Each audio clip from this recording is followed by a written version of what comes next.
Zuko here, and it is time for my July wrap-up. If you're wondering why I've been wearing the same shirt in most of these videos, it is because I'm having my wisdom teeth pulled on August 2nd, and I am trying to pre-film as much as I possibly can so that I can continue to upload while I am healing. This month, my TBR consisted of Throne of Glass, Chasing Forgiveness, Somebody Up There Hates You, The 11th Plague, 13 Reasons Why, Ruthless, Kill Switch, There Is No Dog, and Go Ask Alice. I know that that is more books than I originally had at my initial TBR because I add books that I buy in the month.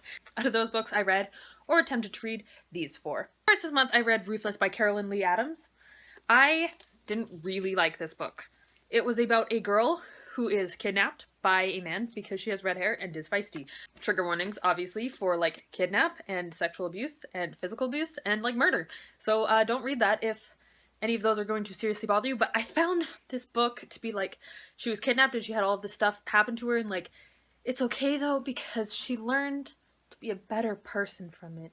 She learned to stop being so mean and that she was gonna stop taking everybody for granted because she was almost murdered. Like, this book shouldn't be a lesson learning book because she almost died. That shouldn't be the takeaway, is that I'm gonna be nicer now. That's not how you teach a lesson. Like, I don't know, I felt like it was just, it's okay that I was almost murdered because now I'm gonna be nicer, and that leaves a bad taste in my mouth, and no, I didn't.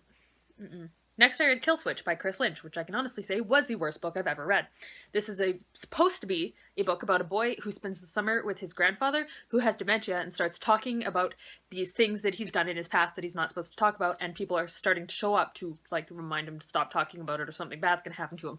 So he and his grandson go run away. And, through this entire book, nothing happens. You don't find out what the grandfather did. You don't know what's going on.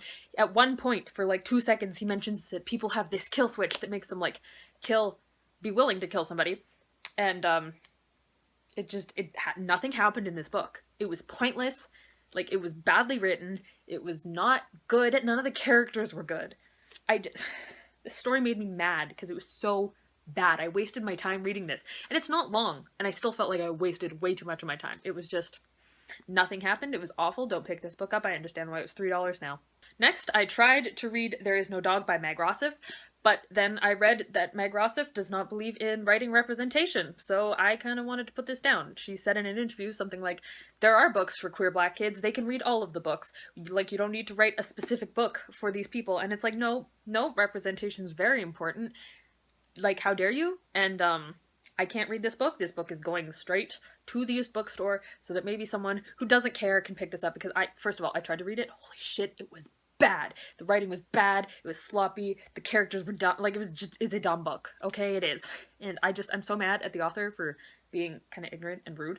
No, I didn't try. I made it 30 pages in and was like, this is not an interesting book. And then I read the reviews that said that, like, hey, go search this stuff, she said. And I did, and I don't want this anymore. And then I read Go Ask Alice, which was like freaking hilarious piece of like anti-drug propaganda.